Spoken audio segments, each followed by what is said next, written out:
All right, in this video I'm going to take these carnations and I am going to show you how to cut them up so that you can propagate them, which means we're going to make them grow roots so that we can get our own carnation plants.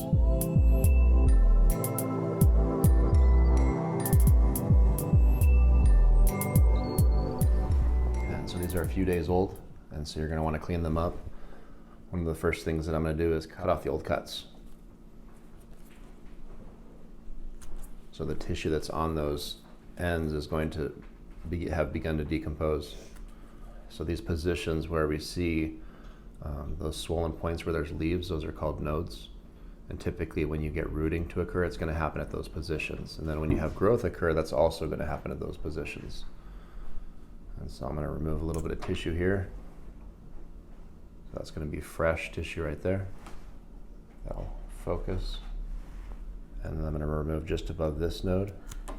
So this little chunk right here, this little piece, I'm going to put that into my propagation station, so to speak, which is my hydroponic system that I use. So it's just going to have water that kind of drops over those ends. So this is the bottom, this is the top. Just don't get those mixed up. Something else that I like to use is rooting hormone. You don't have to use this brand, just use whatever you have, or you don't really even have to use it. So this is just an auxin hormone. And the auxin hormone just is a messenger for the plant, telling the plant where to make roots. And then this part where there's a flower is pretty, but it's not going to be useful for making propagation material. Specifically this top node right here. So if I was to use this, I would want to cut below that. But there's only one node here, so that's not useful. You're going to want at least two nodes, two spots where there's branching. All right, so fresh cut above. There's another cutting. This one has two cuttings available, so I'm going to make another cutting here. Remove the flower.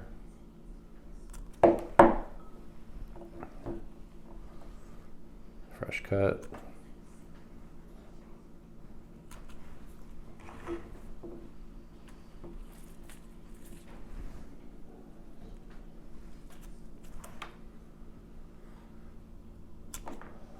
Cut.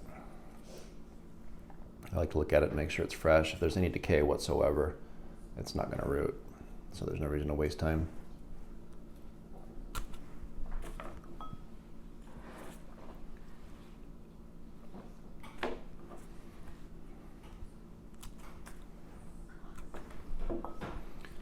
And I'm guessing if you're watching this, you've probably tried propagating flowers before, and so you know what I'm talking about with. It's a similar strategy for pretty much anything.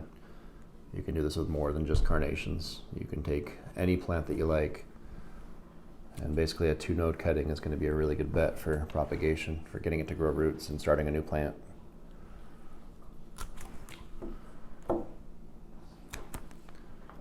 Something else I like to do that I'll do after I'm recording this video is just making sure that the bottom node is clean.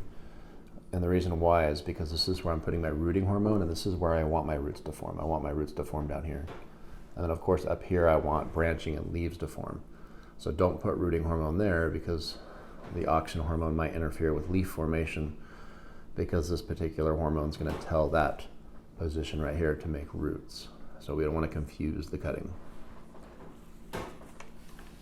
I'll do another couple examples and then do the rest of them off camera. I'm not going to make you watch all these. So removing leaves, bottom node is going to hopefully grow roots.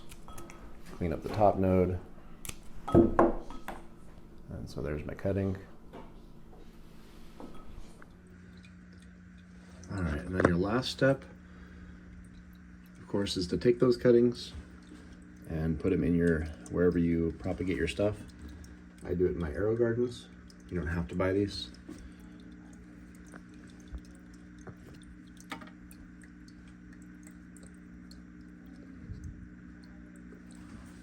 These are very convenient because they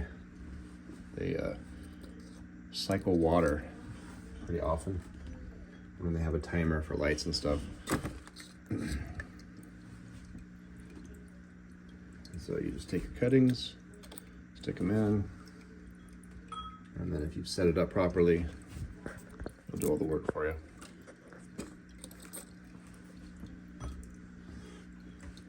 And if you have one of these, I just do the open cups. I'll put a little link.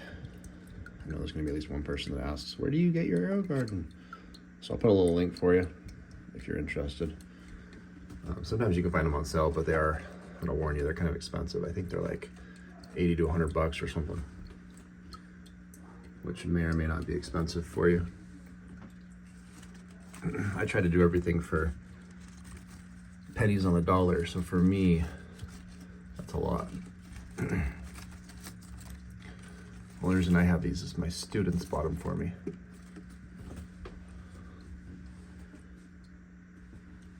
All right. And then the sunlight is going to stimulate growth. So this is very important. So if you don't put these in the light, you're not going to get any roots, especially on green cuttings. Specifically on these leaves are going to do photosynthesis. And as they do, they're going to transpire, which means they're going to turn water into electrons. The cutting is going to use those. It's going to do photosynthesis, make sugar. And as water is lost, it's going to try to replenish that water. And then as it senses there's not enough water uptake for how much water it wants to consume, you can guess what's going to happen. It's going to trigger that formation of roots, and then you're going to get new fresh plants. So I hope that makes sense to you. If you have any questions, please leave some comments. If you've tried this and it works, leave me a comment. If you've tried this and you think it doesn't work, leave me a comment. Maybe I can help you. And that's how I propagate carnations.